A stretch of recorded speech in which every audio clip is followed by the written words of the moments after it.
Good morning, Virginia. Good morning, Virginia companies, Virginia exporters, trade specialists. We're delighted that you're all joining us today. That's fantastic. Thank you all so much for taking the time to join us to talk about the Virginia Online Global programs and how we hope that they can help you in these strange new normal times that we're all looking at. And so we're delighted today to be talking to you about the programs, but also about what they can help you do, give some examples, and hopefully be very practical reasons for you to engage with the programs. This webinar will be about 45 minutes long. We've left time at the end for Q&A, and we would love to hear your questions. Don't hesitate. Drop them into the chat box. We've got people curating the questions at the end, and we will have dedicated time at the end for that. So please don't hesitate. Anything you want to know, everything you ever want to know about websites, now's the time to ask. We're going to do a couple of little polls during the webinar as well, just to sort of engage a little bit and try and get some feedback from you. And then there is a very brief survey at the end. It's literally 30 seconds. And again, we would appreciate your participation in that. So I should probably start actually with introducing who we all are. So well, let's start. My name is Susanna Hardy. I'm Chief Content Officer at IBT Online. Delighted to be here. And I'm joined today by my colleague, Samantha Sofici, a Senior Business Development Manager at IBT Online. So the two of us are going to be talking to you about websites, about online marketing, about how you can use online tools in today's world.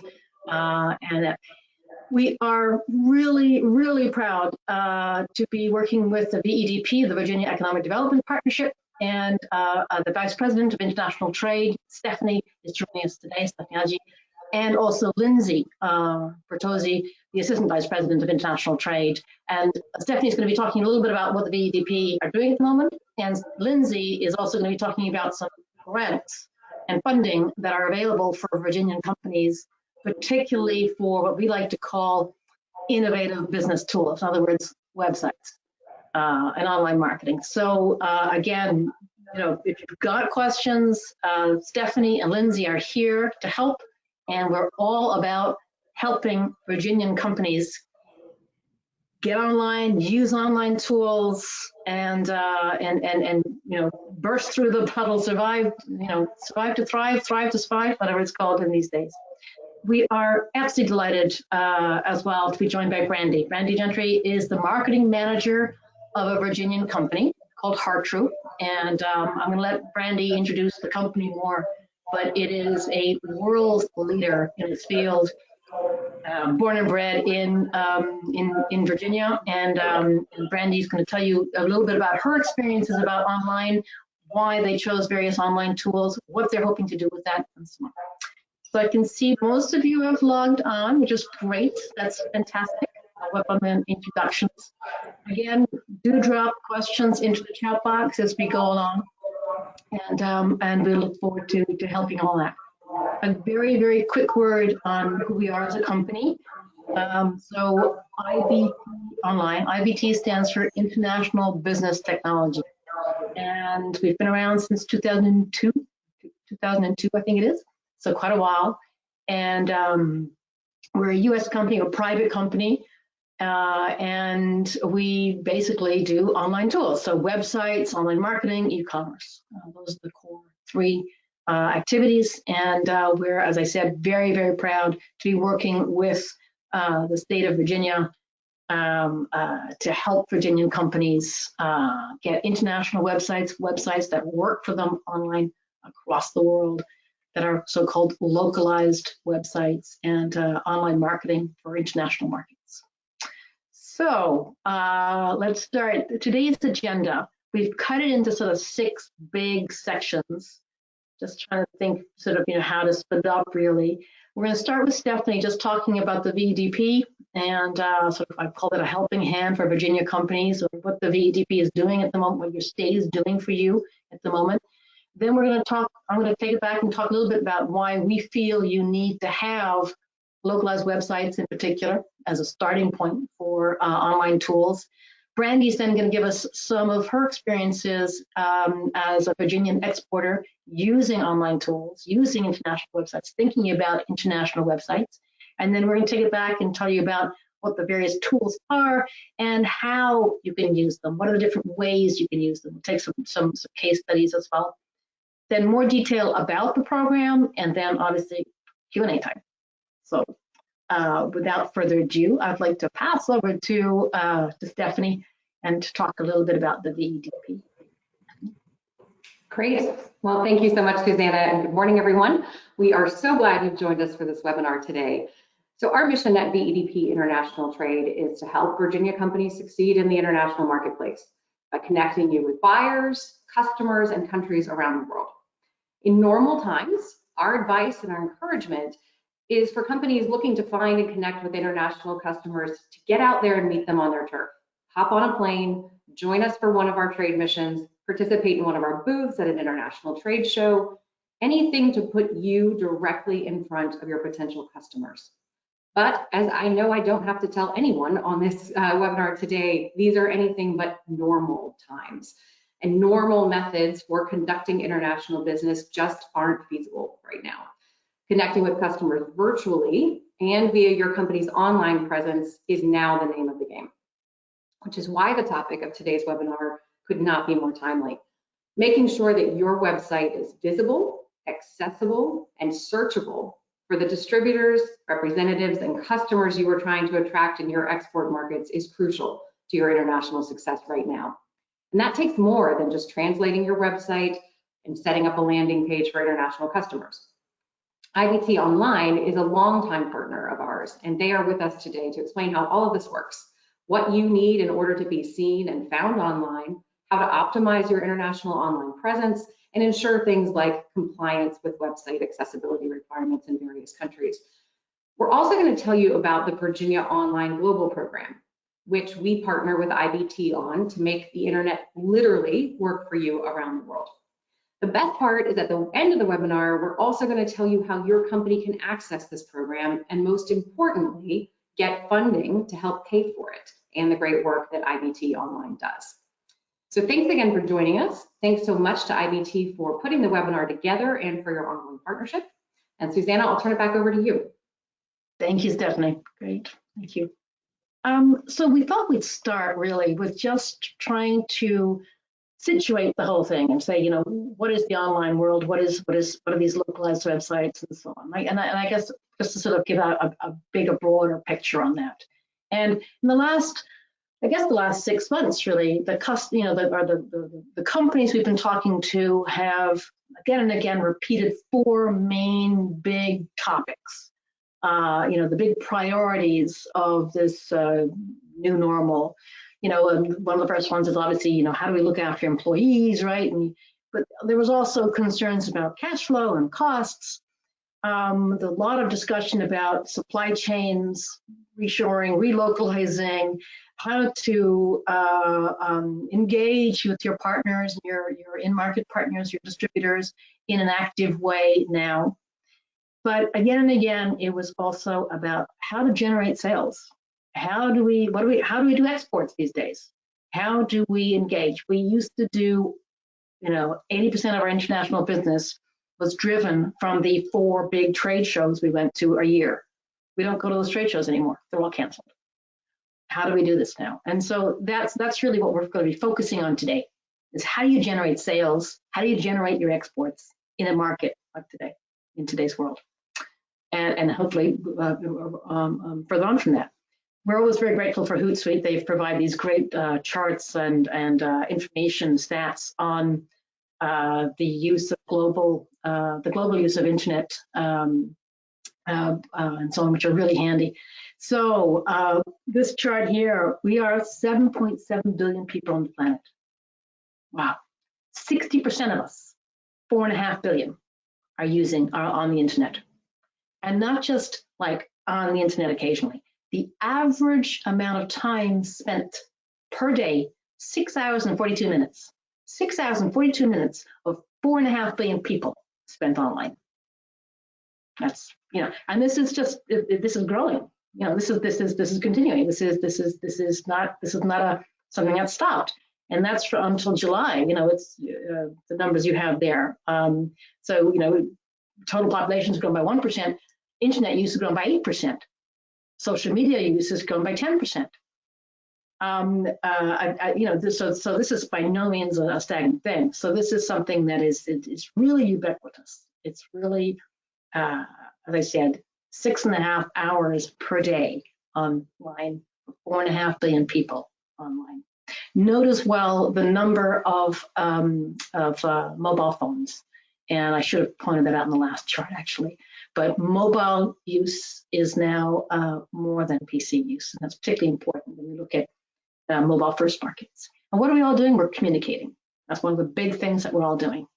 So if we said 4.5 billion people are on the internet, nearly 4 billion are active social media users. So, that's 51% of the entire world's population is using social media of one kind or another. If you're a company, and particularly if you're a bit stressed out of the fact that you're no longer going to trade shows, in fact, if you look at these numbers, you could take some reassurance from them. You know where your clients are. You know where your prospects are. You know where your future distributors, suppliers, employees, you know where they are. They're all online. And you can connect with them all via social media and via your website. So that, in fact, if you say, right, if we're all online and we're all communicating, this is actually a good thing. And we find that this is a message that doesn't always resonate immediately or automatically with B2B companies. B2B companies tend to be a little bit shy of this. They say, well, we have such engineered, we're wonderful engineered products. Truly, people will find us. But I think that the pandemic and then the new environment has really highlighted the fact that this is no longer the case. You do need to actually, put your head up above the parapet, make yourself visible, make yourself easy to do business. Make sure that people don't forget about you. You're not there at the trade show anymore. You need to have a virtual online real estate. And that's basically going to be your website internationally and any social media you use as well. So on this slide, you have some stats about the fact that, nearly 100% of B2B purchases are researched before you contact the sales rep. And by the way, about half of those researches are done by smartphones, or at least half, and so on. So it really does apply. Online really is for everybody. And so I guess just we're going to look at this. We're going to look a little bit more in depth about what we mean about localized websites, what that means, a localized website, and localized social media, and so on. We'll dig down into that in a bit. But the first message I think we really wanted to say was that the world is online, and that if we're going to prepare for this new normal, then you're going to have to embrace online tools more than ever. And that means really getting them lined up, prepared, optimized for your target markets and for your home market, obviously, as well. So that basically there's sort of a mantra we have: online tools allow you to get found, to be understood, and to do business. So they allow you to have like a virtual, if you like, a virtual shop, a virtual floor, a virtual warehouse, whatever it is you want to, however it is you want to, and therefore really take advantage of the Virginia Online Global programs to get those. Before we dig down into the details of a localized website and what that means, I wanted also to share, or to ask Randy to share some experiences that her company has had about websites, why they're taking the decisions they are at the moment, what they're looking for, the challenges, and so on. So Randy, if you'd like to just share that with us, please. Sure, just there we go. Hello, everyone. So as Susanna mentioned, I am the marketing manager for Hartrue. We are the largest global tennis company in the world, and we are based right here in Charlottesville, Virginia. We manufacture and we ship every product here from Virginia.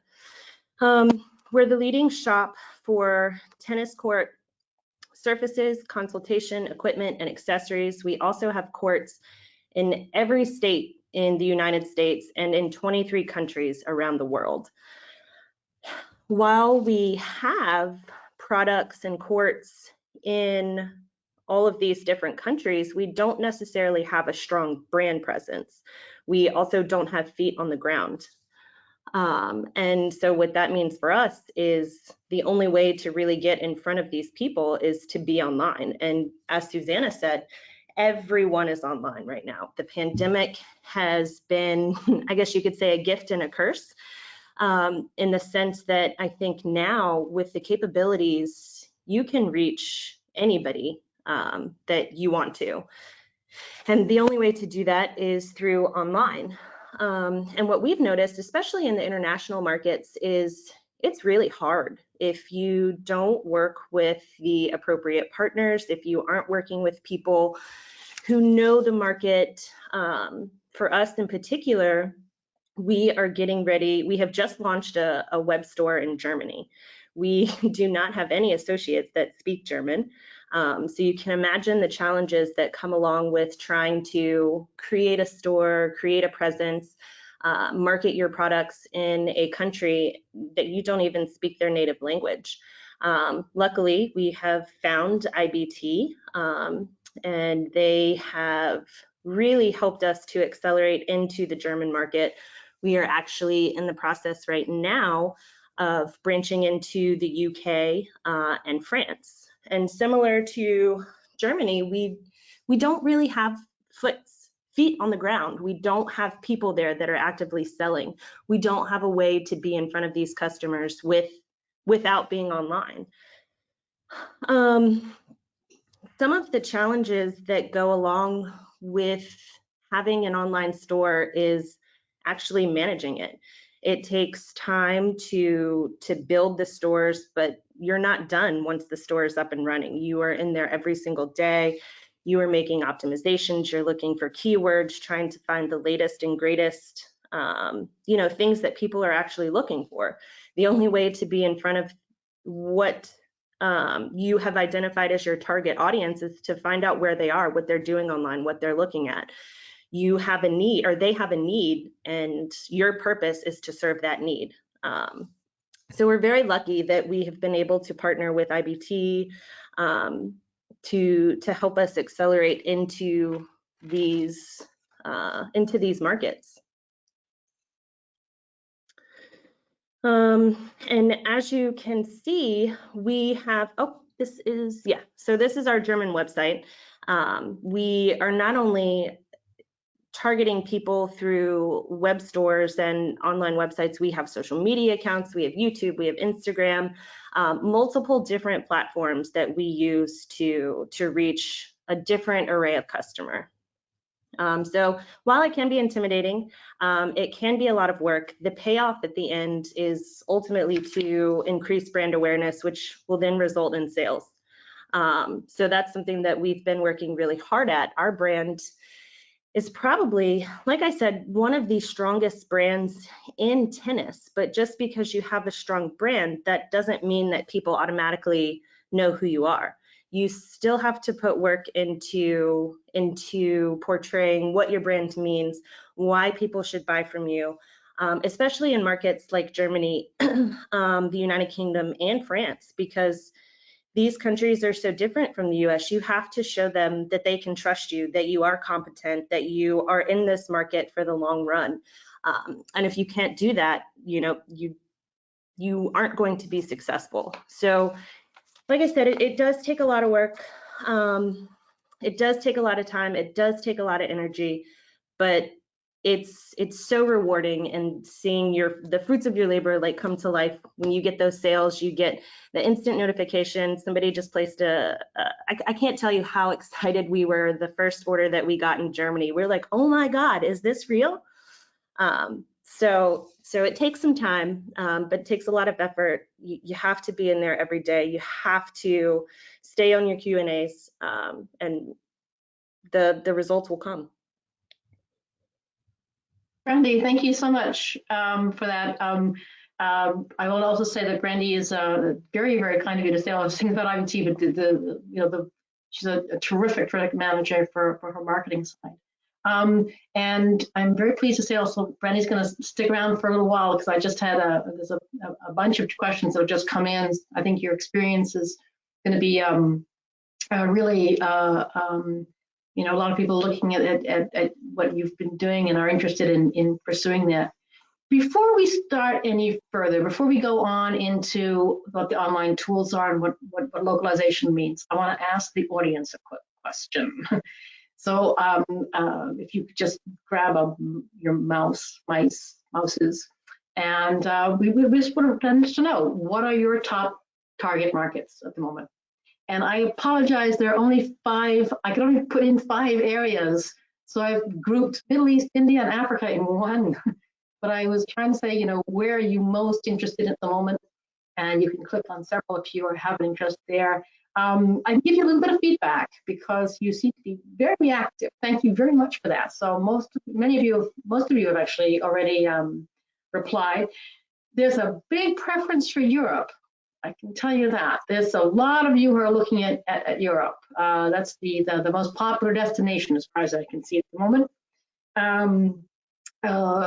Asia gets some, but Latin America is a strong one too. Europe is still the dominant by far, and now most of you have voted. So I'm going to close that poll. Thank you very much indeed. And as I said, Europe is the dominant one with strong showings also from Asia and Latin America. Thank you very much. And we will be having a few more polls. They really help us when we try and figure out sort of what resources would be most helpful for you all as we go forward. So now we're going to talk a little bit about,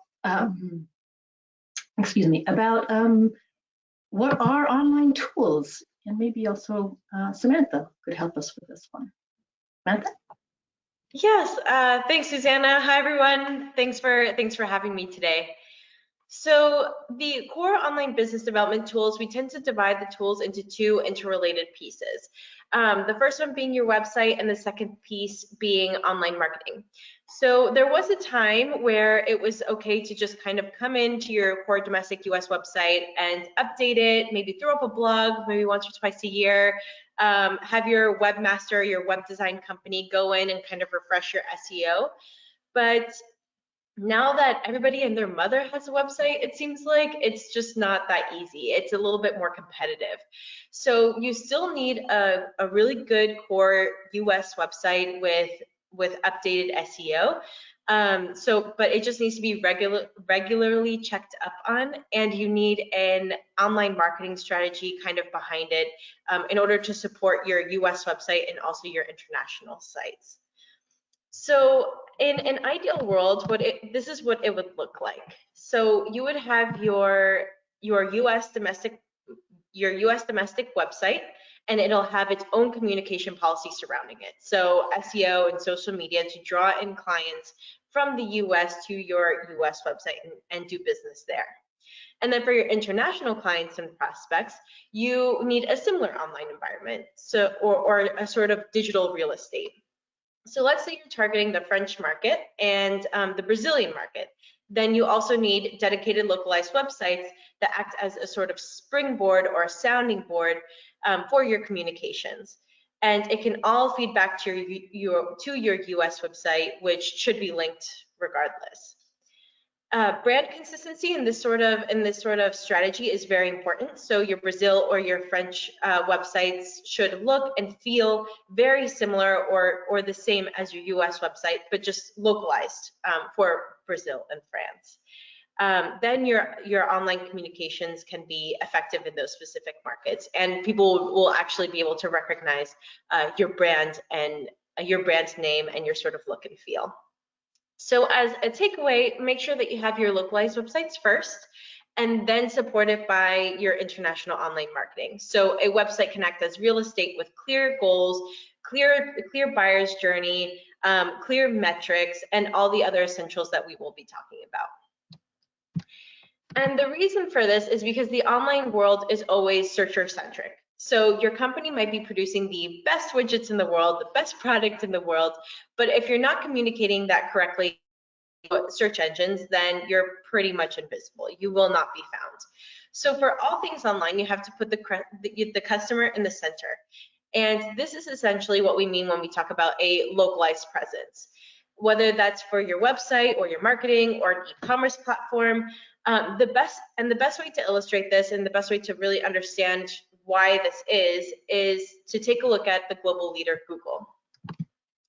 So if you have a website for your company and you want to reach some prospects, say in an international market, you might think, oh, I can just add a couple of Spanish pages on my website or a couple of German pages on my website, and that for sure will do the job. But unfortunately, search engines, and here we've taken the global leader, Google, as our example, but the same thing applies to other search engines like Yandex, Bing, Baidu, and even these days, YouTube, Amazon, and Facebook are all used as search engines. They all function like search engines. They are all searcher-centric. Google itself has 192 country or regional specific search engines, so a couple of additional web pages on your website that the search engine doesn't view as highly relevant to its audience will be pretty much invisible. So the person that you're trying to reach, say in the German market, they will most likely be using google.de for their searches. They will be searching in German. They will want to see measurements in metric, and etc., etc. All these things that we'll be covering as to what it means to be localized. So you have to think of search engines like Google as lots of country-specific localized search engines. And a really great example of this is Susanna and I, Susanna is in the UK and I'm here in Miami. We both have dogs that love to play during webinars. So we both searched for squeakless dog toys on our appropriate Googles.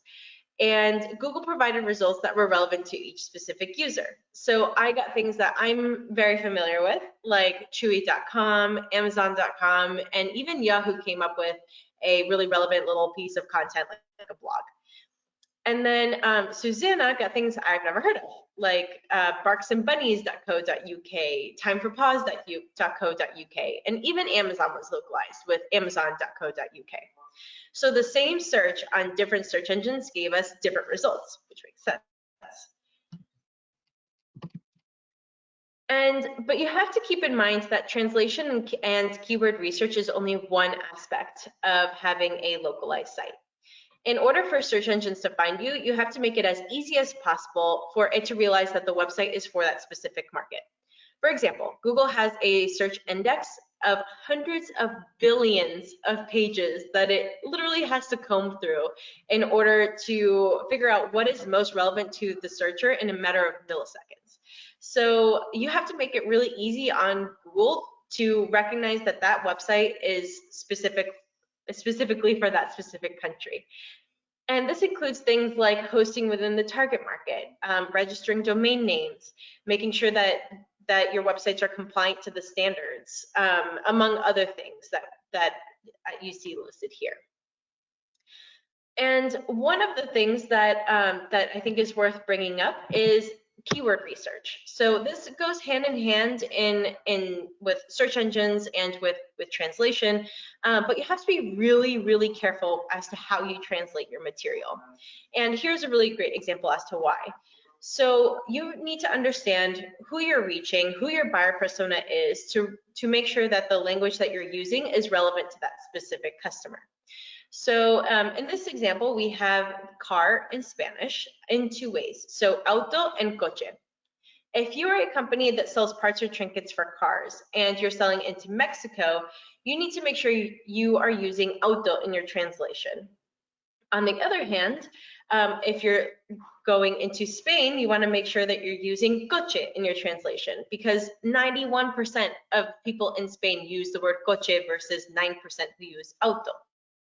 So if all of your social media and all of your website is dedicated to Spain and you're using auto, you're going to be pretty much invisible. So make sure to do your keyword research. Make sure to really understand who your buyer persona is. And that way you can actually reach the people who you're trying to reach. And in an ideal world, and done really, really well, this is a great example of how a localized website can work. So here you have a website that's targeting prospects in Australia. So it's on a .au, it's hosted in Australia with SEO for the local market. So even though it's in English, it's going to be in Australian English. So specific terms for Australia. And as you can see, the results for 1 month on this B2B site shows that the majority of traffic, so 77%, is from the target market as a result, so from Australia. Not only that, but 86% comes from Australia combined, and in fact 99% comes from other English-speaking countries together. So this shows you how Google thinks that this website is very, very relevant for the Australian market and barely relevant for other English-speaking countries like the US, United Kingdom, India, and Canada. So, and then the image on the right is just a really great example as to how you can even target a specific area, neighborhood, or group.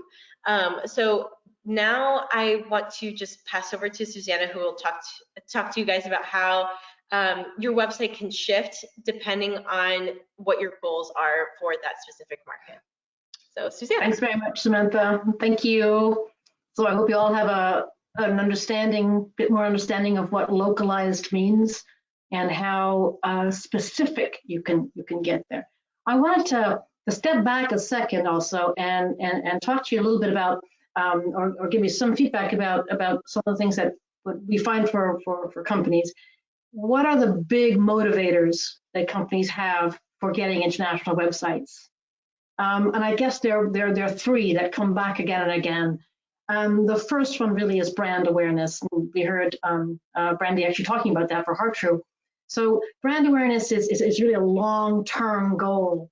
You can measure it in lots of different ways as well. You can measure it in terms of the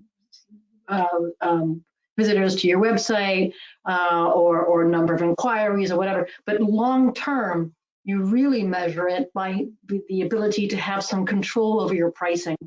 And if you've got some degree of price control, then you know that you have a brand that stands up on its own and that has brand awareness, that has viability. So brand awareness is sort of the long-term underlying current for most companies when they're looking for international websites. The two sort of shorter terms that are more dynamic in a way are really lead generation and direct sales. And those are we need that business, we need those sales now, this year. How can we do that? We need to have really good websites that go into those markets, that interact with those markets, that the Google of that market finds relevant and therefore pops it up to the top when you have the right keywords in there. So this is a screenshot just of an ad campaign which I found interesting. It's for Mexico and it's in social media, but nonetheless it's interesting because it shows both the sort of lead generation and the sales generation. The lead generation in a way is the blue and the red, which shows you how many people clicked on the ad and said, oh, that's interesting, I want to hear more about that. And that's it's sort of building up a lead, a market qualified lead, an MQL, which can then be nurtured over time to become a sale. And the yellow and the green bars show you more expectation of sales. So this is people saying, hey, where can I buy this? Or how is it used? Where is the distributor? So again, measuring those two things, lead generation on the one side and direct sales inquiries on the other, will be probably the main motivators that we see from companies. Now, getting on to the online global programs, I've listed there on the right-hand side the number of the type of reasons. I said lead generation, but also things like online, measuring and managing success, reaching new markets, finding new distributors. A lot of companies also will say, well, my website needs to find new distributors for me. And I'm going to give you a couple of examples in that. I guess one of the very first examples I wanted to give you is this isn't exactly not a Virginian company, but it's not far off. It's just North Carolina, just on the border with you guys. And it's an interesting company. It's very much B2B company. Solid manufacturing. They make diamonds and CBN wheels. These are cutting wheels for the wood industry, but also for aeronautics, automobile, ceramics, so lots of different types of industries. And if you want to learn more, there's a pretty good case study on our website.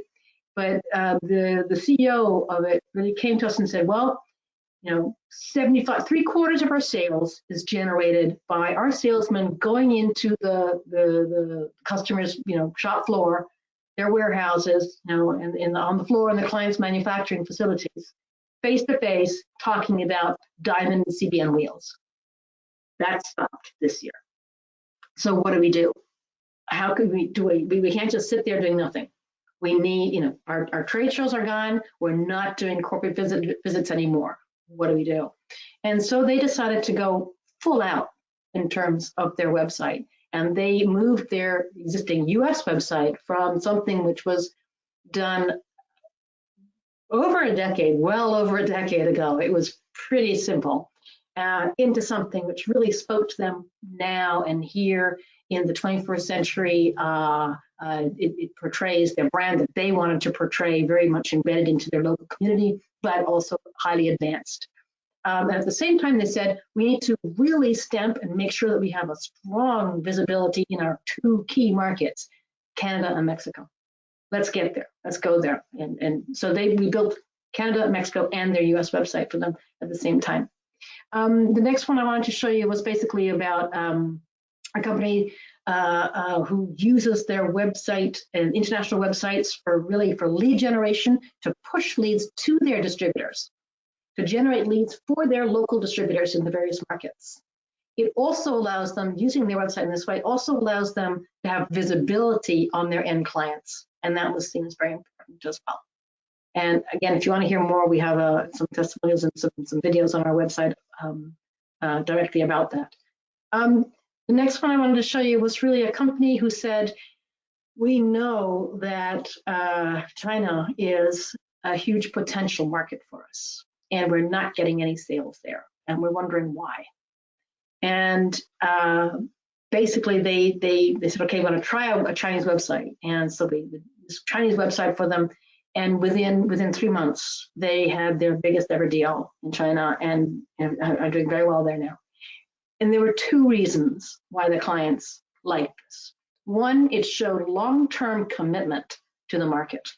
And that was really important on big markets like China, like Germany, like Mexico, like France, like the UK. These are big markets. They need to know that you're going to be there tomorrow and the day after tomorrow and so on. And the second thing was that the website allowed the client, the prospective client, to actually really understand the product and see case studies of it and to interact with the product and so on. So it helped visually and in terms psychologically with the commitment. And again, if you're interested, you can hear more about that on our website. The last case that I wanted to give you was really about branding. And this is a company who makes motor oil, but they say this is not motor oil. This is synthetic motor oil. AMSOIL, synthetic motor oil, and we need people to go into a garage and say not motor oil, but synthetic motor oil, AMSOIL. So how do we get that message across? And again, it's really about generating leads for their in-market partners and making sure that there's brand awareness longer term. And so they have marketing in these various markets, which are tiny bit different in each market, so that it really speaks to each market. So for France, you have a French car, for Latin America, Brazil, you might have something that's a bit more, resonates in that market, and so on. So there's different, each one you can tell it's the same brand, each one it's the same message out there, but they're slightly different in the way they go. Quickly moving on, we really want to talk now about the Virginia Online Global Programs. Samantha. Why don't you go through those? Excellent. Thanks, Susanna. Yes, so the Virginia Online Global Program, as Susanna was describing in the previous section, we can create your online presence and tip and tailor it depending on your goals. So it doesn't matter if you're B2B, B2C, or even B2G, we can create your localized online presence for your top target markets and then support it with international online marketing. So before I get into the specifics of the programs, I'm going to hand over to Lindsey, who will go over the grants available to use towards these services. Oh, Lindsey, I think you're on mute. There we go. There you go. Finally got that button to work. Great, thank you ladies so much for having us. Virginia is pleased to offer the STEP grant, which is funded in part through a cooperative agreement with the SBA. Currently, this grant reimburses up to $6,000 in international marketing media expenses for qualified Virginia small businesses. So the grant will reimburse 100% for expenses such as website globalization, videos, branding, advertising, social media platforms, brochures, and print media for international magazines and newspapers.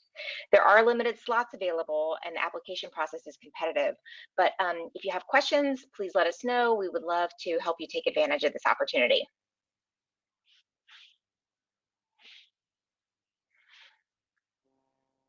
There we go. Thanks, ladies. Yeah. That was Excellent. short and sweet. Short and sweet, but effective. Thank you, Lindsey. I appreciate it. So you can use the STEP grant towards a few of these programs. So we first have to divide it between for our website localization programs, which is options A and B. Option A, we would deliver it's a 2-market expansion with a limited scope, so 12 web pages and 2,000 words for each website. So then by the end of option A, you'll have 2 websites completely localized for your top 2 target markets. So in this example, we created one in English for Canada and then one in Spanish for Mexico. These websites will be based off of your US English website, but we will go through the whole localization process that we talked about, including proper domain names, local hosting, SEO keyword research. We can use industry-specific translators. We make sure it's compliant to the regulatory standards, and just so much more. So by having these websites, they will help you be found, be understood, and then be easier to do business with in your top 2 target markets. So option A costs $12,000, but there is that Virginia STEP grant of $6,000 available to qualified companies. The second option for website localization is option B, and that just covers anything above and beyond the scope of work of option A.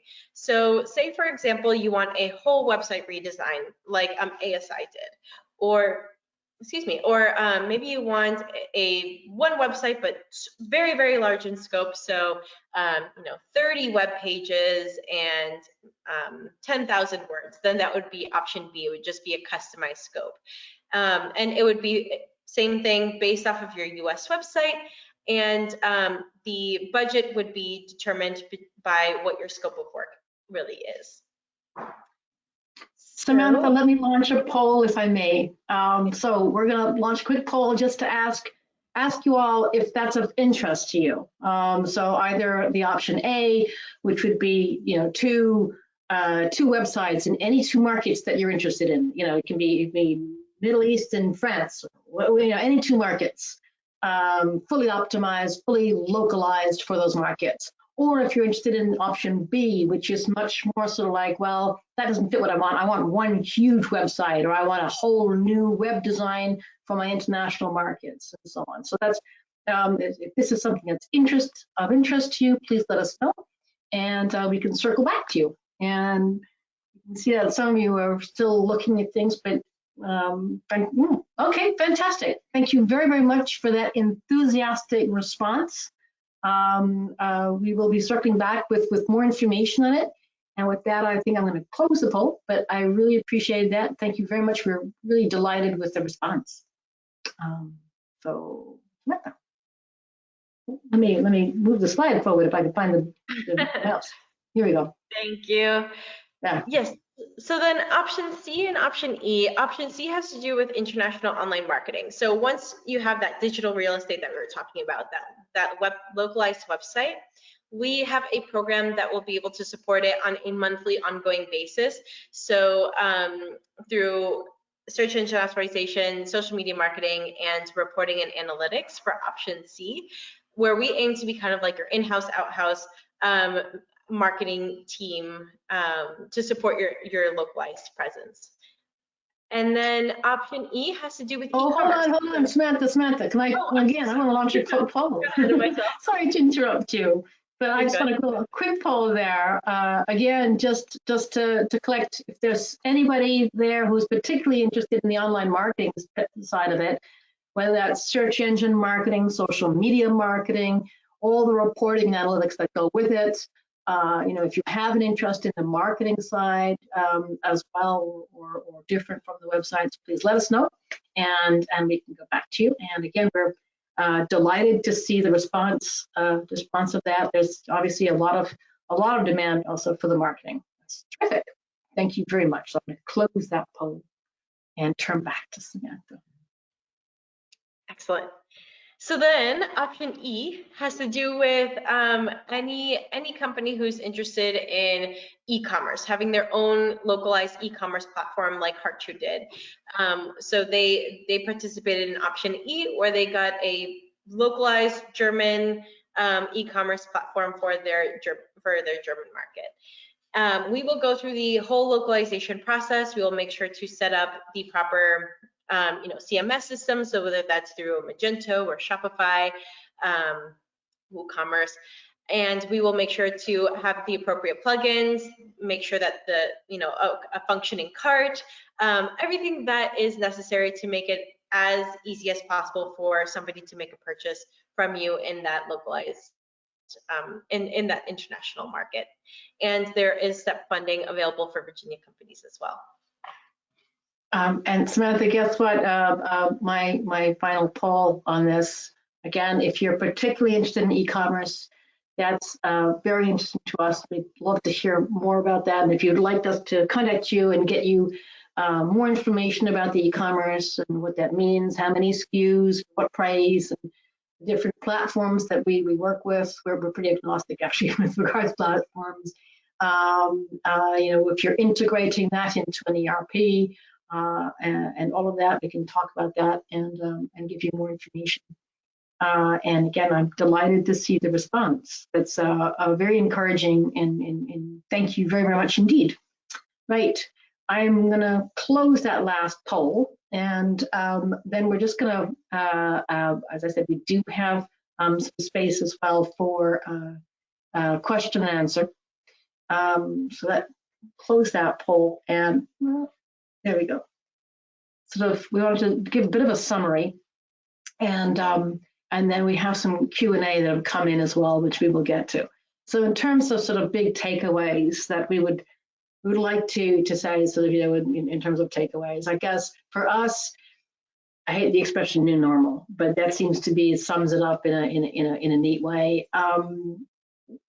It's our belief that online tools are increasingly necessary for companies in order just to make sure that they are visible, especially for international markets. I'm sure that trade shows are going to go ahead again, but I think that people are going to go and spend a lot of time online as well. So now is a fantastic time to make sure that you have the toolkit necessary. And when we talk about websites, online marketing for international markets, we're always talking about localized websites and localized online marketing. So everything is focused on the target market, so that the target market finds you credible, relevant, good to do business with, trustworthy, and all that trust and brand awareness that you need to complete the buyer's journey and actually get sales. The second big takeaway, obviously, from our side is the VEDP are committed to helping Virginia companies get the necessary tools for these new environments, hence the online global programs. and what that means for you. It is not hard. They're easy. It's an easy step-by-step program. It's quick to do. It's not a lot of paperwork. It's not difficult. And the first thing you need to do is contact your Virginia International Trade Rep. The full list is on exportvirginia.org. You can find them, or if you can't find them, obviously, contact us, and we'll put you back in touch, whatever. But get in touch is step number one. Just also to let you know that there is a second webinar coming up dedicated to Virginia companies on Thursday, the 12th of November, so in a month's time, and it's going to be focused only on e-commerce. So if you have a particular interest in e-commerce, please join us. Please, keep an eye out for that webinar, and we look forward to seeing you then. So we now have some questions, and actually, one of the very first questions, there's actually quite a few questions for you, Brandy, if that's okay. One of the first questions that we have, I've had it a couple of times, is, Brandy, how much management time do you reckon it takes to get an international website? And as a subsequent question to that, given what you were saying, Brandy, about an endless need for it, is it something that is just full-time just for your international sites? So, Yeah, so I want to say it is, because the international markets are so completely different than what you're used to here in the US. For us in particular, we are looking at hiring additional people once we get our feet on the ground, once we have all of our websites built, to have somebody that can kind of manage those markets separate from the US, because while the brand hierarchy is still the same, the messages for each particular market are slightly different, and you have to have a dedicated team that's on that every day. Right. And Brandy, just while you're still there, another question is also coming in that's about return on investments for the international markets, international websites. Is there any particular tips that you can give to other companies to say, how do you look at the return on investment for these international websites? And that one also is slightly tricky, and I'm going to be as transparent as possible. For our first year in all of the international markets that we are branching into, we have actually budgeted to lose money. For us, it takes a little bit of time and resources to be able to get to a level where you're making money. I don't think that it's unreasonable to think that you will, in your first 12 months, that you aren't going to make any money. It depends on what your goals are. And for us right now, our goal is more about brand awareness than it is sales, because I feel like if we can keep our brand top of name, get people to notice us, the sales will then follow. So for our German market this year, we had a goal of 30,000 euros in online sales, and this was pre-pandemic, so we had no idea this was coming. And we're just $10,000 euros shy of that goal. So it's working. Yeah, that's very admirable, particularly in this pandemic. Well done. Stephanie and Lindsey, there's a couple of questions coming in about the STEP programs, so grouping them together. For the STEP programs, how long are you extending the 6K, and will it still be available in January? Stephanie or Lindsey? Sure, thanks, Susanna. Yeah, Lindsey, if you want to go ahead with that one. There we go. For some reason, my mute button doesn't want to let me speak this morning. So yes, the $6,000 should be available through January, absolutely. Virginia was just has sort of two congruent grants going on at the same time. So there should absolutely be space for your company if you are interested in pursuing that opportunity. Okay, and Lindsey, there's a secondary question to that, I guess. How long does it take to apply and receive the STEP grant? We have urgency. It says we have urgency. Yeah, so the application process is pretty quick. It's a couple of short forms that you send back to us that we sort of sign off on, and then from there, I think the thing to probably note is that you cannot begin like the full process of the of whatever activity, marketing activity you're doing until you have that approval. So it won't retroactively pay for something you've done in the past. Makes sense. And I guess a third slightly related question is that, is there any overlap between the various programs, Valet and STEP? Yes, to some degree. I would speak if you are currently in Valet, speak to your Valet manager about those opportunities that are available for you. Okay, great. Thank you very much for that, Lindsey. I guess, Samantha, some questions for us as well. There's a company here who says, we have a product launch in December. How long does it take you to get websites? Good question. So, perfect. So unfortunately, we probably wouldn't finish them by December, but it takes about 3 months. So from kickoff conference call until website delivery, it takes about 2.5, 3 months, as long as your side and our side are communicating effectively and you're meeting the deadlines that we've outlined on our project management tool. Right. And Samantha, another question, do we have to do 2 markets? No, you don't. If you only are focusing in on one market, then we can adjust the scope of work accordingly to your one market, your one market goal. That's no problem. Another question is, do you build custom websites or do you use templates? Samantha, I'm happy to answer this if you want. Sure, go for it. Chief Content Officer. Everything is customized. Everything is customized, and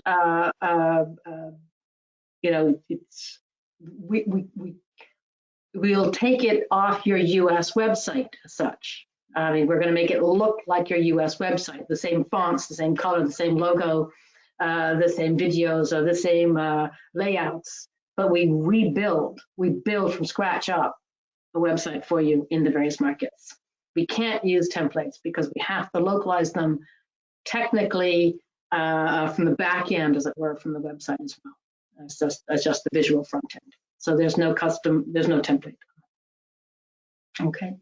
There's a couple more questions, but if we haven't answered your questions, we will get back to you by email. I'm just conscious of time as well. So I wanted to say a major thank you to Brandy for joining us today from HeartTrue LLC. Fantastic. Thank you so much, Brandy.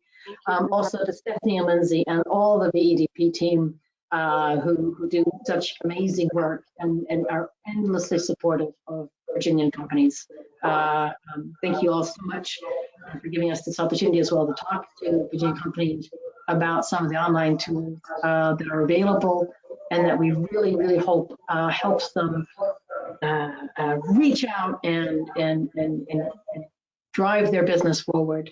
And then to my colleague Samantha, thank you as always. Thank you all so much. Happy exporting, happy business, stay safe, stay well, and please answer our survey at the end. Thank you all very much. Bye-bye.